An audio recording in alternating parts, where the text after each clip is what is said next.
आज मैं उनके बारे में बात करूंगा जिनके वजह से हमारा वजूद है, जिनके वजह से हमें दुनिया देख पा रहे। अब ये दुनिया कुछ कुछ लोगों के लिए बहुत ही अच्छी होगी, कुछ कुछ लोगों के लिए बहुत ही बुरी होगी,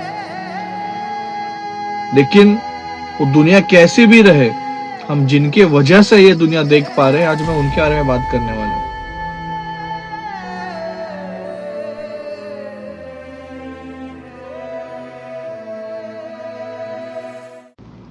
नमस्कार, मैं वैभव सदाफुले। आप सबका वी आर विथ यू में स्वागत है। वी आर विथ यू एक इनिशिएटिव है जो हम सब ने मिलकर स्टार्ट किया था विद द होप कि हमें उन यूथ से बात करनी है, उन यूथ को मोटिवेट करना है जो आज के जनरेशन में पूरी तरीके से रील्स के ऊपर डिपेंड है। रील्स उनके लिए एक बोलते ना एक आर्टिफिशियल पेरेंट बन चुका है। रील्स में जो देखेंगे उस हिसाब से ही आज की जनरेशन जो है बहती जा रही है। तो उस यूथ को एग्जैक्टली लाइफ के बारे में मोटिवेट करने के लिए, लाइफ का रियल मीनिंग उनको बताने के लिए हमने ये इनिशिएटिव स्टार्ट किया था। आप में से बहुत से लोगों ने आपके लाइफ के पर्सनल प्रॉब्लम जो है हमारे काउंसलिंग सेशंस में मतलब वाया डीएम हमसे शेयर किए, और जितना हो सके हमने आपको हेल्प करने का पूरा प्रयास किया, पूरा ट्राई किया। और अब तक के रिव्यूज के तौर पे जैसे हम देख पाएंगे कि अब तक के रिव्यूज के बेसिस पे आप सबको जो है हमारा काउंसलिंग सेशन जो है वो बहुत ही पॉजिटिव लग रहा है, और आपको सेशंस के थ्रू आप सबको बहुत ही हेल्प हो रही है। सब सुनने के बाद हम सब बहुत प्राउड फील कर रहे हैं। तो आज का टॉपिक ये थोड़ा अलग सा है, थोड़ा इंटरेस्टिंग है। आज मैं उनके बारे में बात करूंगा जिनके वजह से हमारा वजूद है, जिनके वजह से हमें दुनिया देख पा रहे। अब ये दुनिया कुछ कुछ लोगों के लिए बहुत ही अच्छी होगी, कुछ कुछ लोगों के लिए बहुत ही बुरी होगी, लेकिन वो दुनिया कैसी भी रहे, हम जिनके वजह से ये दुनिया देख पा रहे हैं, आज मैं उनके बारे में बात करने वाला हूं। कुछ लोग उनको मॉम डैड बुलाते हैं, कुछ लोग उन्हें आई बाबा बुलाते हैं, कुछ लोग उन्हें मम्मी पापा बुलाते हैं, कुछ लोग उन्हें माताजी पिताजी, अलग अलग नाम से, उनके हजारों नाम है दुनिया भर में। आज भी उनके बारे में बात करने वाला हूं। कुछ कुछ लोगों के लाइफ में नसीब से दोनों होते हैं, कुछ कुछ लोगों के लाइफ में अनलकीली हम उन्हें खो देते, लेकिन तो भी उनका जो रोल होता है हमारे लाइफ में, वो हमारे लाइफ के एंड तक हमारे साथ रहता है, क्योंकि वो हमारे लाइफ के आर्किटेक्ट होते हैं। उन्होंने हमें बनाया होता है। तो फ्रेंड्स, आज हम बात करेंगे पेरेंट्स के ऊपर।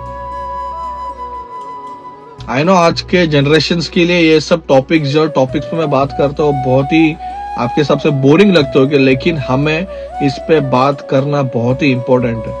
और I will request all of you कि आप सब लोग इस वीडियो को एंड तक देखना। अगर आपको ये वीडियो कहीं पे भी बोरिंग लगे या ऐसा लगे कि नहीं इस वीडियो की कुछ वैल्यू नहीं है, तो आप इस वीडियो को स्किप कर सकते हो। लेकिन आपको अगर ऐसा लगे कि नहीं इस वीडियो देखने के बाद कहीं ना कहीं तो आपको आप में चेंजेस लाना है, तो प्लीज हमें कमेंट के थ्रू हमें बताइएगा। गाइस, पेरेंट्स जो होते हैं बहुत ही इंपॉर्टेंट रोल प्ले करते हैं हमारे लाइफ में। उनके लिए हम एक गॉड गिफ्ट होते हैं। वो हमें बचपन से ही प्यार करते हैं, और उनको हमसे बहुत ज्यादा एक्सपेक्टेशंस होते हैं।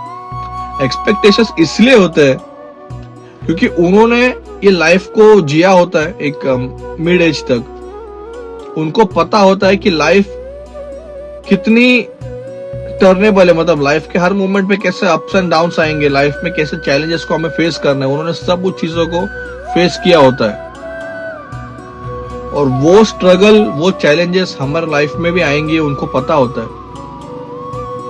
इसीलिए उन सब चीजों के लिए हमें स्ट्रांगली खड़ा करने के लिए, उन सब चीजों में हम प्रॉपरली फाइट कर पाए, हम प्रॉपरली लड़ पाए, यही उम्मीद उनकी होती है। इसीलिए वो हमें एक पर्टिकुलर एज तक अपने अंडर गाइडेंस, अपने गाइडेंस में रखते हैं, हमें दुनिया के बारे में बहुत सी चीजें बताते हैं, हर एक पर्सनैलिटी के बारे में हमें बताते हैं कि ये इंसान ऐसा है, ये इंसान वैसा है, ये चीज ऐसी है, वो चीज ऐसी है। हमारा हर एक चीज से इंटरेक्शन वो करा के देते हैं, हमें वो लाइफ के बारे में बताते हैं। लेकिन एक सर्टेन एज तक, जैसे अब सबके लाइफ में अपना एक्सपीरियंस होगा, सर्टेन एज तक हमें उनकी बातें जो है वो बहुत ही प्यारी लगती है, सुनने में अच्छा लगता है, तो हम उनकी बातें सुनते हैं। रीजन कुछ भी रहे, रीजन डर रहे, कुछ भी रहे, लेकिन हम उनकी बात सुनते हैं एक सर्टेन एज तक, उनकी बातों को इम्प्लीमेंट करते हैं, और उनकी बातें सुन के हमें बहुत ही अच्छा फील होता है। हम कहते हैं ना, एक मोटिवेट होते हैं उनकी बातें सुन के। लेकिन फिर हमारी रियल लाइफ स्टार्ट होती है। रियल लाइफ स्टार्ट होने के बाद धीरे धीरे करके उनकी वैल्यू जो है हमारी लाइफ में कम होती जाती है। वैल्यू कम होना मतलब प्यार होता है हमें उनके लिए, प्यार कहीं कम नहीं होता, लेकिन वो जो उनकी वैल्यू होती है, वो वैल्यू हम सिर्फ सोशल मीडिया के थ्रू ही दिखा सकते हैं। रियल लाइफ में ना हम कभी उनके लिए टाइम एडजस्ट करते हैं, ना हम कभी जो टाइम हम हमारे पार्टनर के साथ, जो टाइम हमारे फ्रेंड्स के साथ स्पेंड करते हैं, वो टाइम कभी भी हम कम करके उनके लिए नहीं देते। ना कभी हम ये सोचते हैं कि जैसे बचपन में हम हमारे पेरेंट्स के लिए हर चीज के लिए रोते थे कि मम्मी कहाँ है, पापा कहाँ है, इस चीज के लिए जैसे हम रोते थे, और उस समय पे वो उनका सब कुछ काम धंधा छोड़ के हमारे लिए हमारे पास आके बैठते थे। उनके भी फ्रेंड्स रहते थे, उनके भी कुछ फ्रेंड्स रहेंगे, कलीग्स रहेंगे, ऑफिस का वर्क है, सब कुछ रहेगा, इंपॉर्टेंट काम, लेकिन वो सब कुछ छोड़ के वो पहला प्रेफरेंस देते थे हमें, क्योंकि उनको पता है लाइफ में बाकी चीजें सेकंड है, लेकिन लाइफ में जो हमारा होता है, जिससे हम हमारा सब कुछ मानते हैं, वो फर्स्ट प्रेफरेंस होता है। इसलिए वो सब कुछ छोड़ के हमारे लिए टाइम देते हैं। लेकिन हम एक सर्टेन एज के बाद हम इतने मैच्योर खुद को समझने लग जाते हैं, हम इतने कहते हैं ना, ईगोइस्टिक हो जाते हैं, हमें गुस्सा आ जाता है, बहुत रूड हो जाते हैं हम,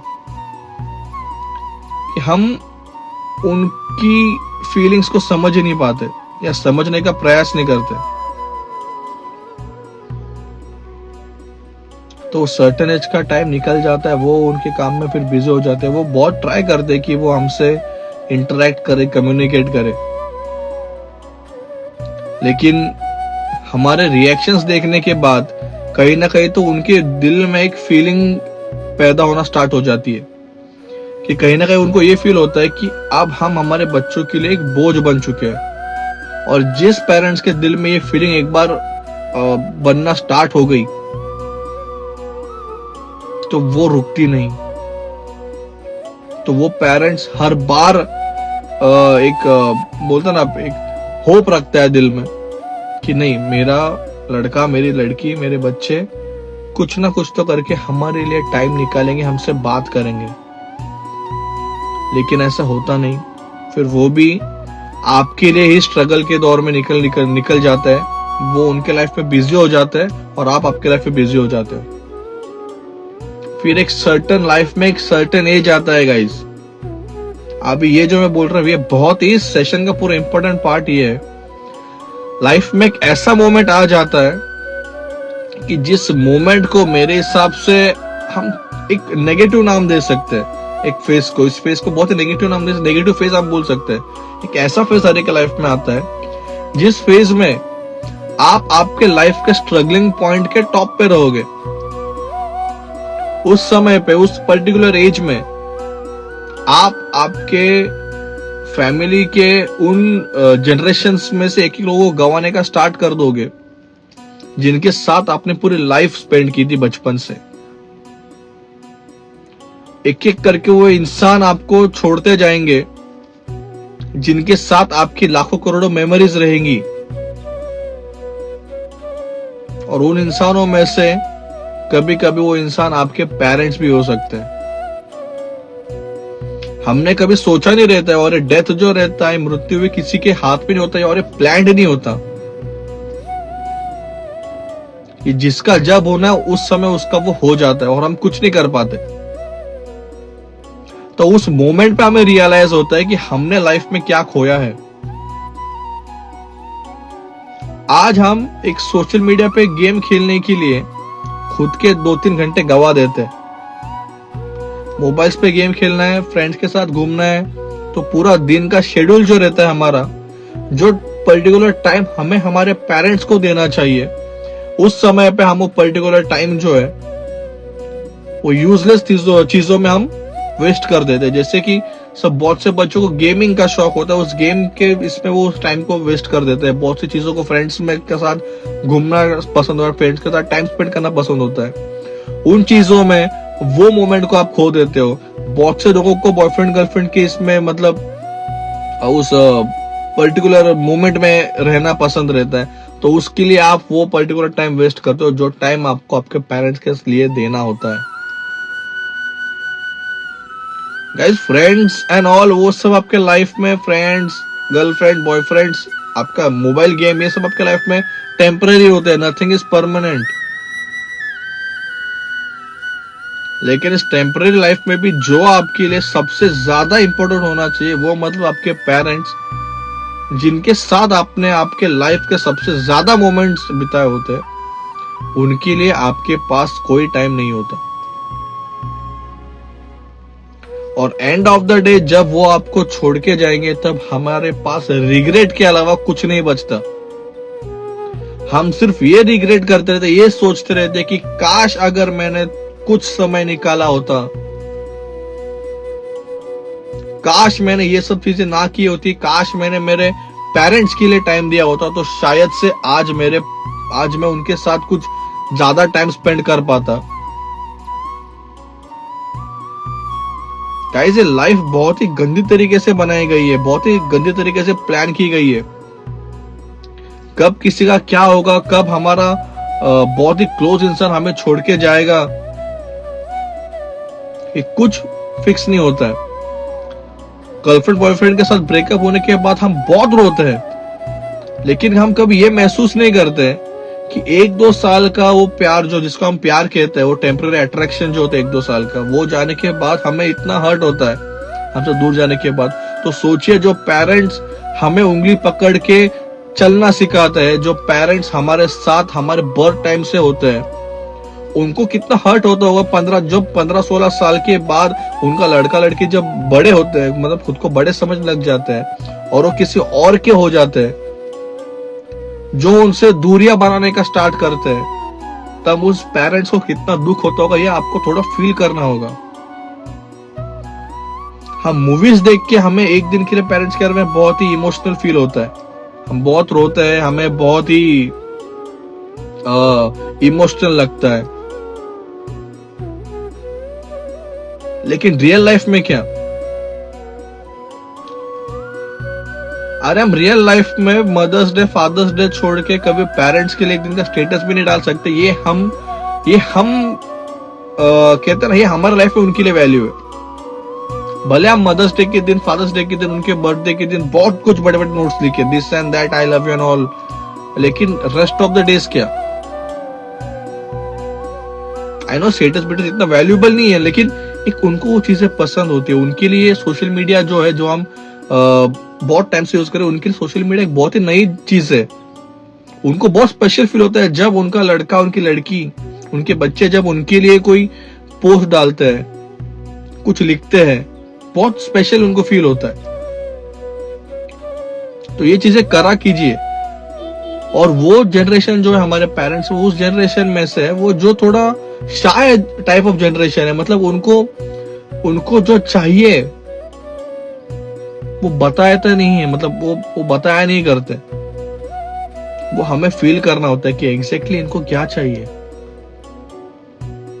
इनको हमारा समय चाहिए, इनको हम चाहिए, इनको हम वो वाले हम चाहिए जो उनका सुने, जो उनकी हर चीजों का रेस्पेक्ट करे। एक पर्टिकुलर टाइम के बाद हमें उनसे चिड़चिड़ होने लगती है कि यार क्या इनको कुछ पता नहीं है, ये नहीं वो नहीं। लेकिन हम ये भूल जाते हैं कि हम उनको जज कर रहे हैं जिन्होंने हमें जन्म दिया।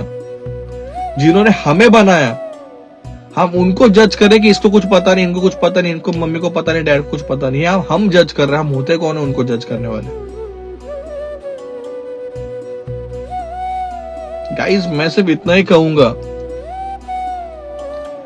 मैंने बहुत कुछ चीजें लाइफ में बहुत ही नजदीकी से देखी है, और मैंने काउंसलिंग सेशन इसलिए स्टार्ट किया था कि ये जो लाइफ के जो अलग अलग टाइप्स ऑफ प्रॉब्लम्स है, जिस प्रॉब्लम्स को हम सबको फेस करना ही है, हम इस प्रॉब्लम से भाग नहीं सकते, उन प्रॉब्लम्स के ऊपर हम बात करें, एक दूसरे को मोटिवेट करें। सिर्फ मैं ही आपको मोटिवेट नहीं करूंगा, आप भी मुझे मोटिवेट कर सकते हो, लेकिन आपको बोलना होगा। और ये सब चीजें आज के जनरेशन में आपके फ्रेंड्स बोलेंगे यार क्या बोरिंग चीज है ये सब चीजें, ऐसा दिस एंड दैट, लेकिन आपको ये सोचना है आपके लिए आपके पेरेंट्स का वैल्यू क्या है लाइफ में।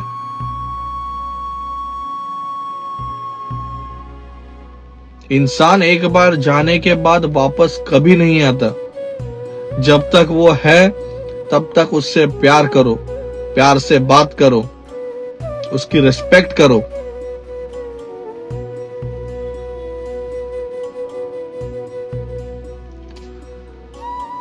सो आई थिंक कि आज के लिए ये सेशन के लिए मैंने लगभग सभी पॉइंट्स बोल दिए हैं, और मैं आप सबसे एक ही रिक्वेस्ट करूंगा, जो मैं हर मेरे सेशंस के काउंसलिंग सेशंस के बाद मैं हर बार जो मेरे क्लाइंट्स रहते हैं, स्टूडेंट्स रहते हैं, उनको मैं यही एक ही चीज बोलता हूं कि मुझे इसका जो इस सेशन का जो फीडबैक है, उस फीडबैक के तौर पे आपसे कुछ चीजें चाहिए।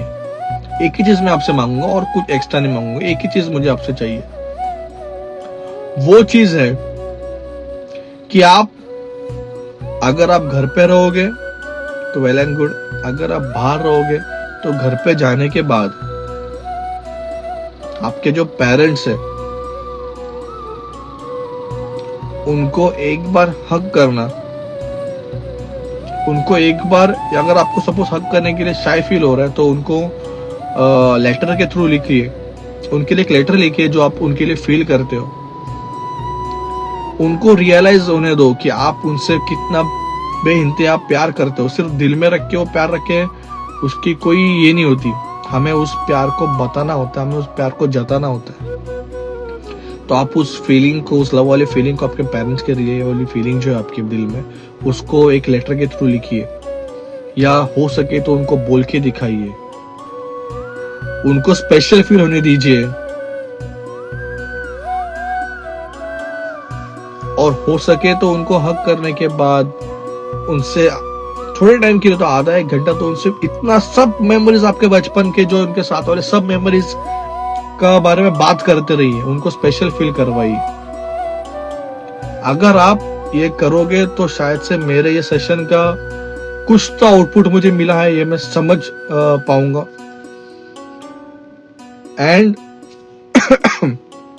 वी आर विथ यू, मैं फिर से आपको पता चाहूंगा, वी आर विथ यू ये जो हमने इनिशिएटिव स्टार्ट किया है, इसका रियल मोटिव यही है कि आपके लाइफ में कोई भी प्रॉब्लम रहे, आपके लाइफ के हर एक प्रॉब्लम का सॉल्यूशन है, लेकिन वो सॉल्यूशन हम कब आपको दे पाएंगे, जब आप हमारे साथ आपके उस प्रॉब्लम को शेयर करोगे।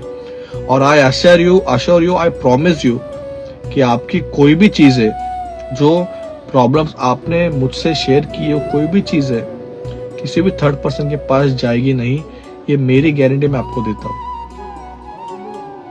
लेकिन ये कभी मत सोचना कि यार मैं इस प्रॉब्लम में हूं, मेरे इस प्रॉब्लम को सॉल्यूशन ही नहीं है, शायद से मैं इस प्रॉब्लम को फेस नहीं कर पाऊंगा, मैं हार चुका हूं, ये कभी मत सोचना। हर एक प्रॉब्लम का सॉल्यूशन होता है, और बीइंग अ काउंसलर मेरा ये काम है, आपको हर चीज में काउंसिल करना, आपको हर चीज में अच्छी एडवाइस देना, आपको हर चीज में उस चीज का एग्जैक्ट मीनिंग बताना, और आपको उस प्रॉब्लम को फेस करने के लिए, उस प्रॉब्लम को फाइट करने के लिए आपको प्रिपेयर करना, ये मेरा काम है, और ये काम मैं करता रहूंगा। एंड आई होप कि आप सबको ये सेशन अच्छा लगा हो, एंड ये सेशन को आप जितना हो सके उतना ज्यादा से ज्यादा आप शेयर करेंगे, ये मैं एक्सपेक्ट करता हूँ आपसे। Thank you, love you everyone, thank you.